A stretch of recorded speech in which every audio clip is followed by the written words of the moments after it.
देखा राजा, एक बार राम रहीम ने जंतर बांधा है, उस जंतर को मैंने तोड़वा दिया है। हाँ, और एक बार जोरदार था, तू तो ऐसे का था जिस कि दादा के बगीचा में भैंस चराओ था। अरे मर्द आराम से देखा और अपने बहुत ही खूबसूरत कार्यक्रम। लेकिन कहना चाहूंगा कि बम गुरु चाहे गोला, माल जाए तोरिया गांव के टोला, तो जोरदार ताली बजाए।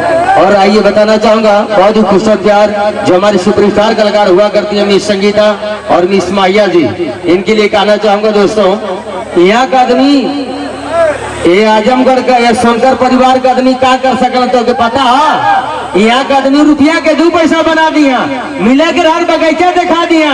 अगर सोनकर परिवार से लड़कन से शादी करवा तो साल भर में 1 दर्जन लड़का उठा दिया। तो जोरदार तक जाएंगे। क्या बात है दोस्तों, मैं चाहूंगा कि एक और गीत, उसके बाद कॉमेडी के बेताज साहब हम राजू भुसरिया जी को। हाँ तो चलिए एक और डांस आई मुस्कुराती नजर से दिल तड़प के रोता है। कौन लड़का है? नाबालिग। क्या नाम है बेटा आपका?